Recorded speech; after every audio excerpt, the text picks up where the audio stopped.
myself Satish Parda, welcomes all of you in my channel Ultimate Science।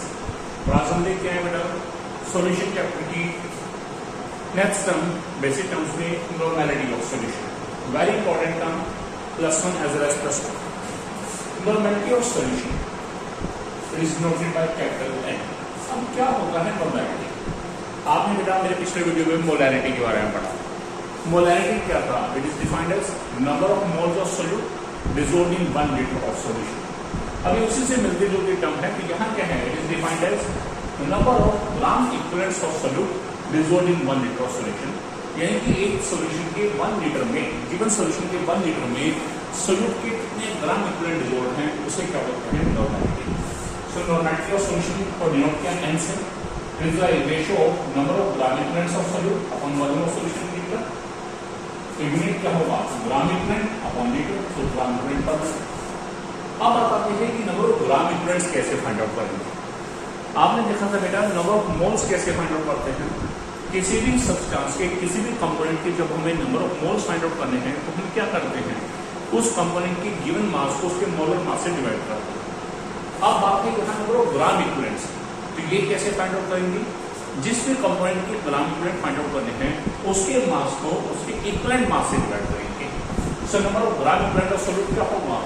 Mass of solute divide by equivalent mass of solute, solute के equivalent mass से divide करेंगे। अब बात ये आती है कि सर हमने +1 के अंदर atomic mass, molecular mass, molar mass ये सब टर्म तो पढ़ी, लेकिन इक्विवेलेंट मास नहीं पढ़ी। तो इक्विवेलेंट मास होता क्या है? इक्विवेलेंट मास कैसे फाइंड आउट करते हैं तो वो मैं बताऊंगा। So normality mass of solute Wb, equivalent mass of solute Eb into volume of solute। So this is the formula for finding out the normality। अब आते हैं to find out the equivalent mass of solute कि हमें solute का equivalent mass कैसे find out करना है। Suppose we are assuming that we are having a solute and its formula is AXBY। Assume the formula of solute is AXBY। हमने assume कर लिया, तो हमें देखेंगे AXBY जब डिसोसिएट होगा तो कैसे डिसोसिएट होगा। AXBY जब हम इसे डिसोसिएट करते हैं then it will divide into ions. कैसे होगा ये आयनाइज? ध्यान से देखिए, सबसे पहले सेंटर से ब्रेक करते हैं। This is A + B, A + B। उसके बाद क्या होगा? जो A और B के सब्सक्रिप्ट हैं यानी नीचे की तरफ राइट हैंड साइड में वो फ्रंट में चले जाएंगे। तो A के सब्सक्रिप्ट में क्या है? X, वो आ जाएगा A के सामने। B के सब्सक्रिप्ट में Y है, वो आ जाएगा B के सामने। आ गया। उसके बाद क्या होगा? ये y जो है इस a के ऊपर जाएगा प्लस साइन के साथ, तो क्या होगा? +y। और ये x इस b के ऊपर जाएगा -x। तो ये x by कैसे डिसोसिएट हुआ? सेंटर से होगा, पहले a + b, x a के सामने, y b के सामने, फिर y जाएगा a के ऊपर +y और x जाएगा b के ऊपर -x। हमें हर सॉल्यूट को इस तरह से एनालाइज करना है। अब ये 3 केसेस है हमारे पास। First case, if solute is an acid. आपने क्वेश्चन की स्टेटमेंट पढ़ी और उस स्टेटमेंट में हमने क्या देखा कि गिवन सॉल्यूट क्या है? This is an acid. Then what will happen? Acid है तो एसिड के केस में एक स्पेशल टर्म है दैट इज कॉल्ड बेसिसिटी। अब आप आते हैं व्हाट इज बेसिसिटी? बेसिसिटी होता क्या है? It is the number of displaceable H positive ions, यानी कि हम 1 मॉलिक्यूल ऑफ गिवन एसिड को डिसोसिएट करेंगे इस मेथड से और उसमें से जितने H पॉजिटिव आयन बाहर निकलेंगे उसे क्या बोलते हैं? Basicity. So basicity can have the number of displaceable H positive ions। अब हमने एग्जांपल देखे, मैंने एग्जांपल लिया H2SO4। देखिए एग्जांपल, अगर देखिएगा बेटा जब हम H2SO4 एग्जांपल ले रहे हैं या कोई भी एसिड ले रहे हैं तो एसिड के केस में H को सेपरेट कर देंगे और बाकी सबको ब्रैकेट में कर देंगे, तो SO4 पूरे को कर देता है। अब H के नीचे क्या है? सब्सक्रिप्ट में 2, SO4 ब्रैकेट में इसके नीचे कर देते हैं 1। अब इस ढंग से जोड़ा, यहाँ सेंटर से जोड़ा करें, पहले क्या है? H + SO4, H के सामने 2, SO4 के सामने 1। तो उसके बाद ये बन जाएगा H2 क्या होगा? +1 और ये 2 जाएगा SO4 को क्या होगा? -2। तो इस ढंग से मैंने इसे डिसोसिएट किया, यानी कि H2SO4 को जब 1 मॉलिक्यूल डिसोसिएट किया है it gives 2 H positive ions and 1 SO4 -2 ion. तो अभी हमने पढ़ा मेरा बेसिसिटी। बेसिसिटी होता क्या है? Number of displaceable H positive ions, यानी कि 1 मॉलिक्यूल ऑफ एसिड में से H पॉजिटिव आयन कितने प्रोड्यूस हुए डिसोसिएशन से। तो 1 मॉलिक्यूल H2SO4 था, आपके सामने जब भी इधर 1 है कि क्या है? 1 molecule. So 1 molecule of H2SO4 on dissociation gives 2 H positive ion. So basicity of H2SO4 कितना है? अब इस बेसिसिटी को निकालने का फायदा, equivalent mass of any acid is equal to molecular mass divide by basicity. यानी कि मुझे किसी भी एसिड सॉल्यूट का या किसी भी एसिड का मुझे इक्विवेलेंट मास निकालना है तो मुझे क्या करना है, उसके मॉलिक्यूलर मास या मोलर मास को उसकी बेसिसिटी से डिवाइड करना है। कैसे एग्जांपल ले लें, जैसे मैं एक बात करता हूँ इक्विवेलेंट मास ऑफ H2SO4, तो H2SO4 का मॉलिक्यूलर मास कितना है 98 और बेसिसिटी कितनी है 2, तो 98/2 कितना आएगा 49। इक्विवेलेंट मास ऑफ H2SO4 कितना आ जाएगा 49। This is the case of acidic solute. अब हम बात करते होते हैं इस solute is a base. Suppose करो कि हमारे पास एक क्वेश्चन के स्टेटमेंट में जो सॉल्यूट है वो एक बेस है, तो उस जगह क्या करेंगे, ध्यान रखिएगा एसिड के केस में टर्म है बेसिसिटी और बेस के केस में टर्म क्या है एसिडिटी। उल्टा चलता है वर्ड, एसिड में बेसिसिटी, बेस में एसिडिटी। एसिडिटी है क्या, number of displaceable OH negative ions. हम जानते हैं कोई भी बेस है वो OH नेगेटिव आयन प्रोड्यूस करता है। तो जैसे यहाँ बेसिसिटी की बात थी कि वन मॉलिक्यूल एसिड को डिसोसिएट किया, उसमें से जितने H जो है बाहरी तरफ से क्या होते थे बेसिसिटी, ऐसे ही यहाँ वन मॉलिक्यूल बेस को डिसोसिएट करेंगे और जितने OH नेगेटिव आयन प्रोड्यूस होंगे उसे क्या बोलेंगे एसिडिटी। तो मैंने NaOH लिया, NaOH को डिसोसिएट कर रहा हूँ, वहाँ H को सेपरेट किया था बाकी सभी इकट्ठा, यहाँ OH को सेपरेट करेंगे। हमेशा से NaOH था देखिएगा, मैंने यहाँ OH में इकट्ठा कर दिया, इसे अलग, इसे Na के बाद। अब वही उसी तरह से लूंगा डिसोसिएट को यहाँ से Na प्लस OH, Na के सामने 1, OH के सामने 1, ये 1 Na का हो गया +1 और ये 1 OH हो गया -1। यानी कि अब मैंने NaOH का जब 1 मॉलिक्यूल डिसोसिएट किया है तो मेरे पास OH नेगेटिव आयन प्रोड्यूस हुए, लेकिन कितने हुए 1, तो दिस इज द एसिडिटी। ये क्या होगी NaOH की एसिडिटी। सो एसिडिटी को NaOH कितना आ गया 1। अब यहाँ क्या है इक्विवेलेंट मास ऑफ बेस, जैसे वहां इक्विवेलेंट मास ऑफ एसिड था तो क्या था molecular mass divide by basicity. अब यानी कि है molecular mass divide bye acidity. तो एग्जांपल लेंगे, जैसे मैं बात करता हूँ इक्विवेलेंट मास ऑफ NaOH, तो NaOH का मॉलिक्यूलर मास कितना है 40 और अभी यहाँ लिखा एसिडिटी कितनी है 1, तो 40/1 answer is 40। Third case, if solute is a salt. Suppose करो हमारे पास एक क्वेश्चन की स्टेटमेंट है और उस स्टेटमेंट के अंदर हमारे पास सॉल्यूट एक एसिड नहीं है, बेस नहीं है, तो थर्ड कैटेगरी क्या है सॉल्ट।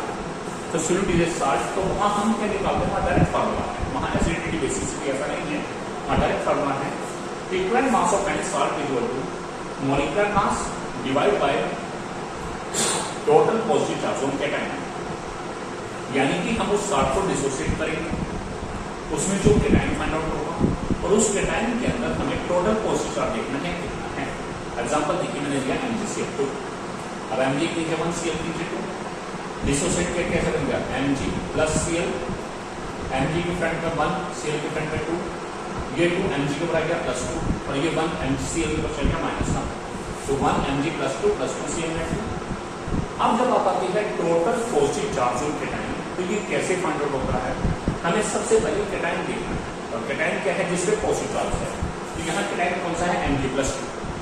अब जब टोटल पॉजिटिव चार्ज की बात है तो उस समय हमें क्या करना है, जो कैटायन के सामने जो नंबर लिखा है उस नंबर को कैटायन के जो चार्ज से मल्टीप्लाई करेंगे, this is the total positive charge. तो 1 × +2 आंसर क्या होगा 2।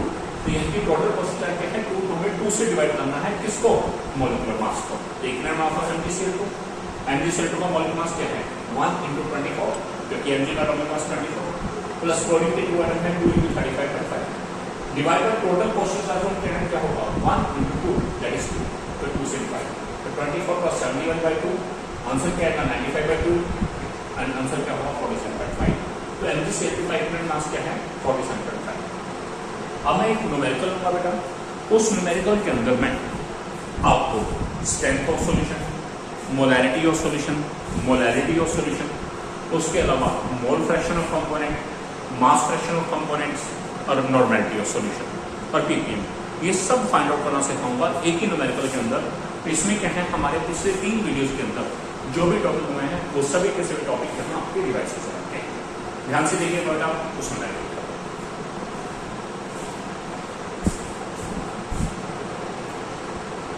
हाँ जी बच्चे, अब हम एक न्यूमेरिकल लेके आए हैं हैं जिसमें मैं आपकी सारी बेसिक टर्म्स ऑफ सॉल्यूशन दोबारा से क्लियर करूँगा नोमेनक्लेचर को।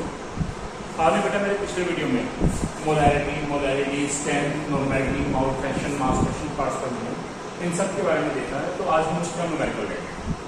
Find out strength, molarity, mouth fraction, mass fraction components and parts पर million of 15% by mass of aqueous pure solution, where density of aqueous solution is 1.2 grams per centimeter cube, and given क्या है atomic mass of potassium and iodine. Potassium का atomic mass 39 am and iodine का कितना है 127 am. अब हम ये सब फाइंड आउट करेंगे। तो सबसे पहले हमें स्टेटमेंट को जब हमें पढ़ना है हमें देखना है स्टेटमेंट में गिवन डाटा है। आप जब देखिएगा 15% by mass of aqueous pure solution. So this is our given data.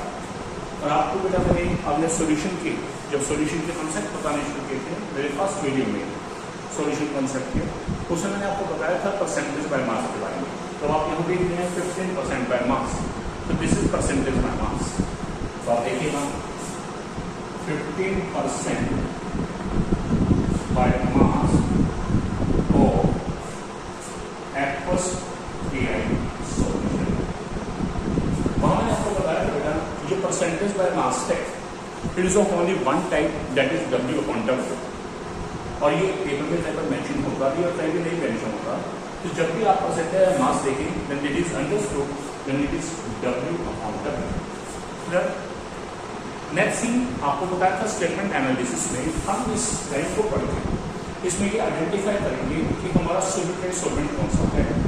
तो आपने देखा एक्वस पीआई सॉल्यूशन यानी कि एक्वस में वाटर के अंदर डिसॉल्व किया है किसको पीआई पोटाशियम हाइड्राइड को। तो पोटाशियम हाइड्राइड क्या हो जाएगा सॉल्यूट और वाटर क्या हो जाएगा सॉल्वेंट। तो सॉल्यूट कौन सा है पीआई, सॉल्वेंट कौन सा है H2O। हम जानते हैं solute is represented by B and solvent water is represented by P। अब हम इस वैल्यू देंगे 15% by mass W upon W। आपने बताया था percentage by mass W upon W की डेफिनेशन क्या है आपने जानते हैं W मीन वेट या mass, weight of solute dissolved in percentage of 100, फिर हुआ है वेट सॉल्यूट के लिए होता है ग्राम ऑफ सॉल्यूशन, यानी कि weight of solute dissolved in 100 gram of solution या mass of solute dissolved in 100 gram of solution. तो इस डेफिनेशन का फर्स्ट पार्ट क्या है वेट ऑफ सॉल्यूट या मास ऑफ सॉल्यूट, और फर्स्ट पार्ट हमेशा इस गिवन के इक्वल होगा जो सामने की तरफ है, यानी कि वेट ऑफ सॉल्यूट और मास of solute. Mass of pi हम जानते हैं सॉल्यूट है इसलिए क्या होगा W और क्या था 15 ग्राम। डेफिनेशन का सेकंड पार्ट क्या था dissolved in 100 gram of solution. Second part as it is रहेगा यानी कि ग्राम क्या है वेट या मास का है। तो 100 ग्राम ऑफ सॉल्यूशन यानी कि मास ऑफ सॉल्यूशन कितना है हमारे पास, mass of solution W solution वो कितना है 100 ग्राम, यानी कि दो इंफॉर्मेशन इस एक लाइन के अंदर शो होती है। अब हम जानते हैं कि हमारे पास W सॉल्यूशन है W की हम W फाइंड आउट कर सकते हैं क्योंकि W प्लस W क्या होता है W solution.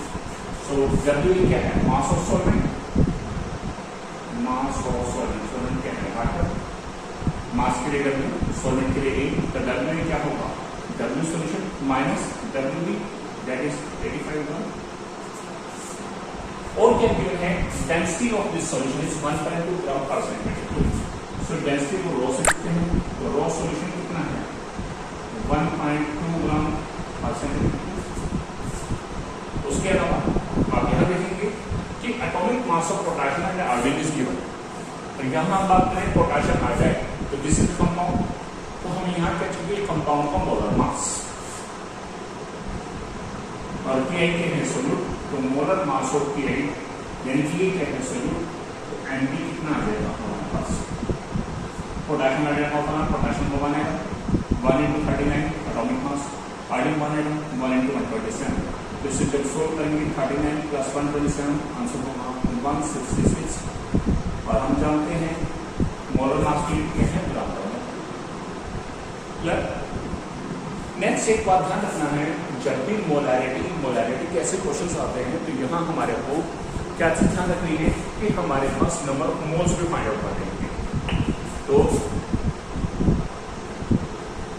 Number of moles of KI। अब हम जानते हैं कि सॉल्यूट है तो उसके नंबर ऑफ मोल्स क्या होंगे, NB कैसे निकलता है, गिवन मास बाय मोलर मास, तो WB अपॉन NB। WB कितना आपके पास 15, MB कितना आया है 166। तो ये क्या लेंगे, these are the number of moles of KI। हमें ये इंफॉर्मेशन इस एक लाइन के अंदर गिवन थी, ये गिवन इंफॉर्मेशन थी और इसकी मदद से हमने क्या निकाला है, मोलर मास और साथ ही नंबर ऑफ मोल्स निकाले। अब हम अपना शुरू करते हैं पहला। First of all we have to find out what, we have to find out strength of solution.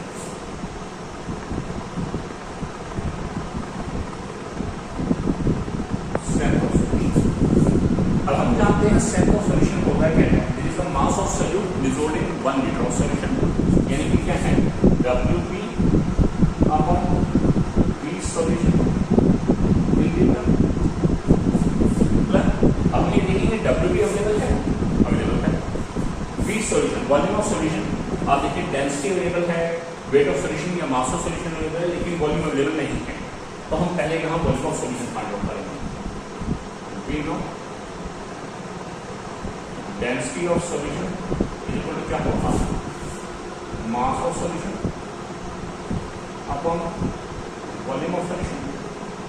तो यहाँ से क्रॉस मल्टीप्लाई करेंगे जब हम, तो क्या रहेगा, volume of solution equal to mass of solution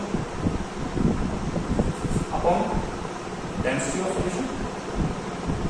अगर देखिए मास ऑफ सॉल्यूशन कितना है 100 gram upon density of solution कितना गिवन है आपके पास 1/2 ग्राम परसेंटेज पॉइंट रिमूव किया। तो ये हमारा हिस्सा है वॉल्यूम किस में आएगा, अब देखिए इधर पर सेंटीमीटर क्यूब था, यानी कि वॉल्यूम किस में आएगा सेंटीमीटर क्यूब में, लेकिन हमें वॉल्यूम यहाँ कैसे चाहिए लीटर में, तो यहाँ से 1000 से पता दिखाया। तो आप देखेंगे 1/12 litre, this is the volume of solution. अब हम इस वैल्यू को उठाएंगे और यहाँ रखेंगे।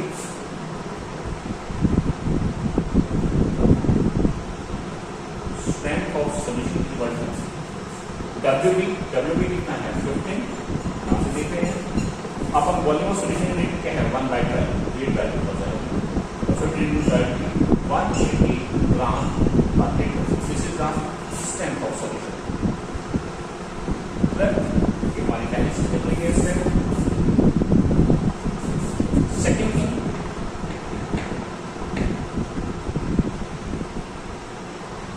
Molarity of solution.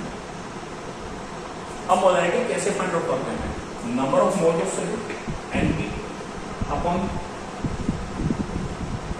Volume of solution litre.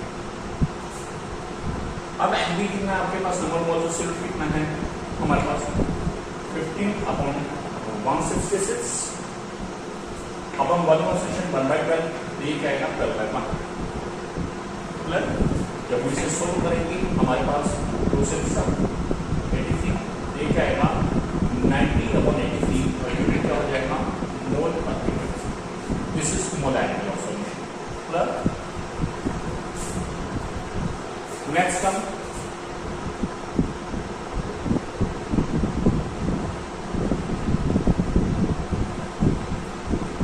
Molarity of solution. अब मोलैरिटी क्या है हमारे पास, it is defined as number of moles of solute dissolved in 1 kilogram of solvent, it means NP upon WA in kilogram। अब जरा देखेंगे NP फर्क से अवेलेबल है, WA अवेलेबल है यानी कि मास ऑफ सॉल्वेंट अवेलेबल है, but it should be in kilogram, लेकिन यहाँ क्या है ग्राम में है, तो इसी किलोग्राम में रहेंगे तो 85 ग्राम है, तो हम इसे कह सकते हैं 85 upon 1000 kilogram. And to values तो NB कितना होगा 15 अपॉन 166, यहाँ से W इन किलोग्राम 85 अपॉन 1000, 85 यहाँ 1000 पर भेज दिया, जो कैंसिल होता है कैंसिल की 5 3 17 2 500, तो ये हमारे पास आ जाएगा 1500 अपॉन 1411, दिस इज मोल पर kilogram. This is about strength of solution. This is about molarity of solution. This is about mole fraction or molarity of solution. Clear? Any doubt? Next.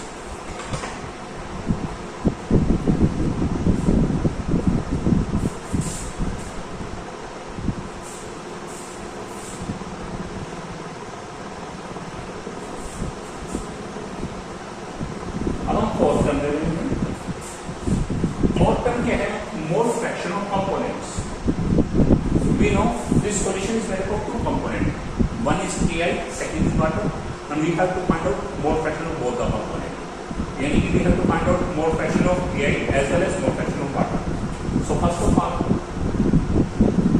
mole fraction of Ki. We know symbol of mole fraction is capital X. Ki is solute. We can write B or Ki. हम यहाँ B भी ले सकते हैं solute के लिए, या simply Ki लिखना है पोटेशियम हाइड्राइड के मोल्स वो भी लिखना है वो ले सकते हैं। This is mole fraction of Ki। क्या फॉर्मूला होता है? मैंने आपको बताया था जिस भी सब्सटेंस का हमें जिस भी कंपोनेंट का मोल फ्रैक्शन निकालना है उसके मोल्स को टोटल नंबर ऑफ मोल से डिवाइड, यानी कि number of moles of Ki divide by number of moles of Ki plus number of moles of water. We can also write Np upon Np plus N।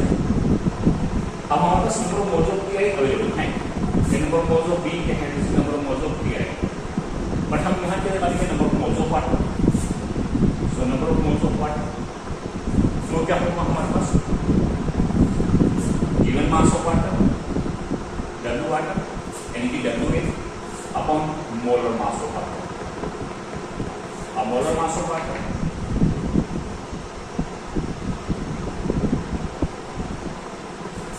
Molar mass of water जिसे हम Ma भी कह सकते हैं, M water भी कह सकते हैं। तो क्या होगा? हाइड्रोजन के 2 एटम है 2 into 1, ऑक्सीजन के 1 एटम है +1 into 16, 2 + 16 दैट इज 18। यूनिट क्या होगा? ग्राम पर मोल, मोलर मास है। और number of moles of water क्या होगा हमारे पास? क्या होगा? Given mass of water, water का मास कितना है? W यानी 85 ग्राम। ध्यान रखिएगा यहाँ पे 85 ग्राम लेना है क्योंकि मोलर मास ग्राम पर मोल में है, यदि किलोग्राम पर मोल होता तब हम किलोग्राम वाली वैल्यू लेते हैं। नंबर ऑफ मोल्स फाइंड करते हैं upon 80 plus put these values. सो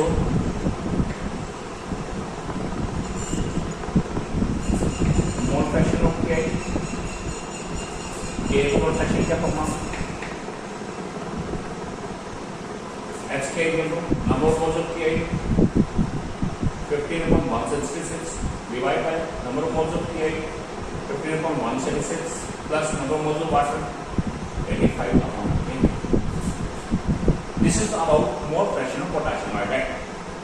अब हमें all the components आया है, यानी कि हमारे को सभी के मोल फ्रैक्शन निकालने हैं, Ki का भी as well as water। Same basic mole fraction of water. We know the sum of mole fraction of all the components present in a solution is always equal to 1. यानी कि हमारे पास एक solution में जितने भी components हैं उन सब के मोल फ्रैक्शन का सम 1 है। तो we know mole fraction of Ki plus mole fraction of water that is also equal to 1। यहाँ से हम क्या निकालेंगे? मोल फ्रैक्शन ऑफ वाटर, तो वो कितना है? 1 minus mole fraction of Ki। यहाँ से मोल फ्रैक्शन ऑफ Ki की वैल्यू यहाँ रखेंगे तो mole fraction of water, and these two terms have no units. Mole fraction का कोई यूनिट नहीं। This is about mole fraction. Next term is mass fraction. Suppose करो we have to find out mass fraction of Ki. Mole fraction is represented by capital X and mass fraction is represented by small x. Mole fraction में moles की ratio, mass fraction में masses की ratio. तो मास fraction of Ki क्या होगा? Mass of Ki divide by mass of Ki plus mass of water. So Ki का मास कितना है हमारे पास? Ki है सॉल्यूट, उसका मास कितना है हमारे पास? 15 ग्राम upon mass of Ki 15 plus mass of water 85, यानी कि दोनों मिलकर क्या हो गया? मास ऑफ सॉल्यूशन। तो 15 + 85 तो इसे सॉल्व करेंगे 0.5। Same basic mass fraction of water HH2 we know the sum of mole fraction as well as mass fraction of all the components present in a solution is always equal to 1. तो जैसे मोल fraction का सम 1 है, इसी तरह mass fraction का सम भी 1 है। तो यहाँ दो कंपोनेंट है KI के 1, तो मास फ्रैक्शन वाट निकालना है तो क्या होगा, उनका सम क्या होगा 1, mass fraction KI plus mass fraction water equal to 1। तो मास फ्रैक्शन वाट के क्या होगा 1 माइनस मास फ्रैक्शन KI, यानी कि 1 minus 0.15, this is 0.85। Clear? Any doubt? This is about mole fraction as well as mass fraction. Clear? अब हम करेंगे normality of solution.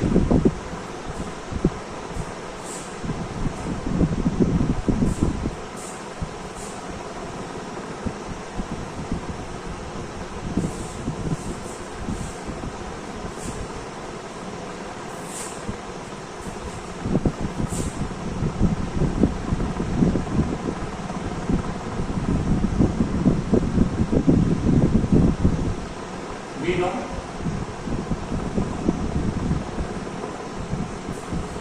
Normality of solution क्या होता है, it is equal to number of gram equivalent of solute dissolved in 1 litre of solution.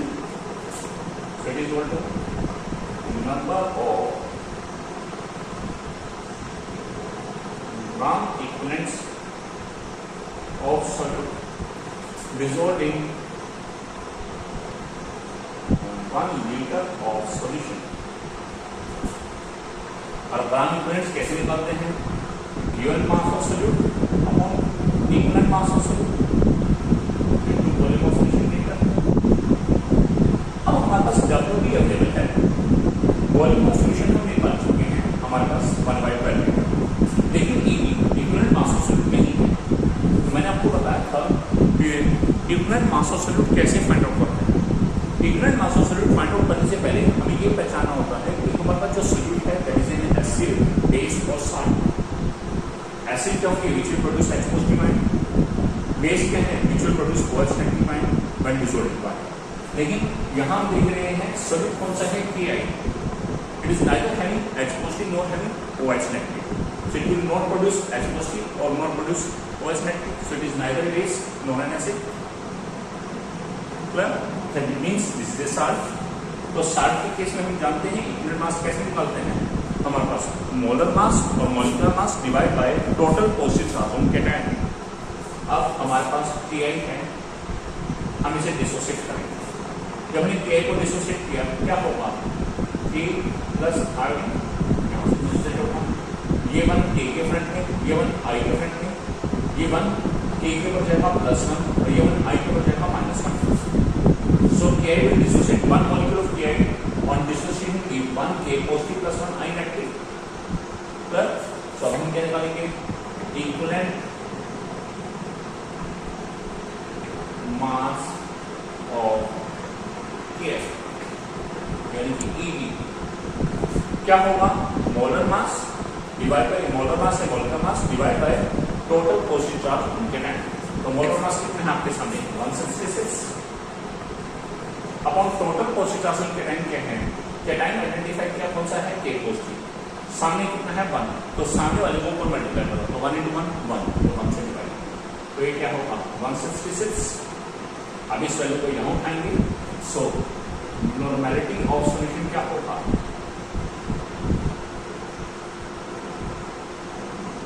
WV 15 gram, EB 166, volume of solution litre 1/12। तो हम इसे solve करेंगे तो 90/83 और यहाँ यूनिट क्या होगा, ग्राम इक्विवेलेंट पर litre. This is about normality of solution. Clear? Last term parts कर देंगे।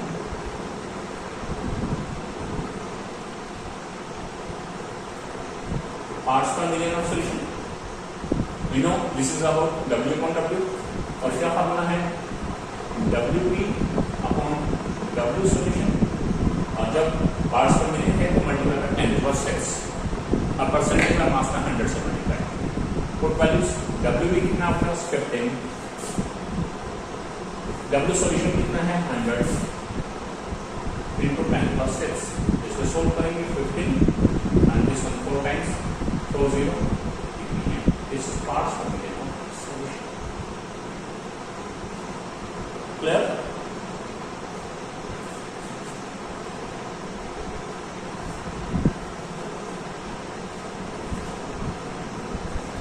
हाँ जी फ्रेंड्स, मैंने आज आपको अब तक सॉल्यूशन की जितनी भी हमारी बेसिक टर्म्स हुई हैं, strength of solution, molarity of solution, molarity of solution, normality of solution, mole fraction of components, mass fraction of components, parts component, इन सभी टर्म्स का एक कंबाइंड न्यूमेरिकल बताया जिसमें मैंने ये सब चीज़ें फाइंड आउट करनी सिखाई।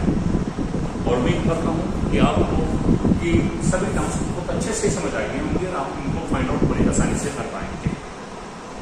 यदि आपको मेरा वीडियो अच्छा लगा है तो मेरे channel ultimate science by Satish Kharda इसे सब्सक्राइब कीजिएगा। ठीक है, ओके, मिलते हैं नेक्स्ट वीडियो में।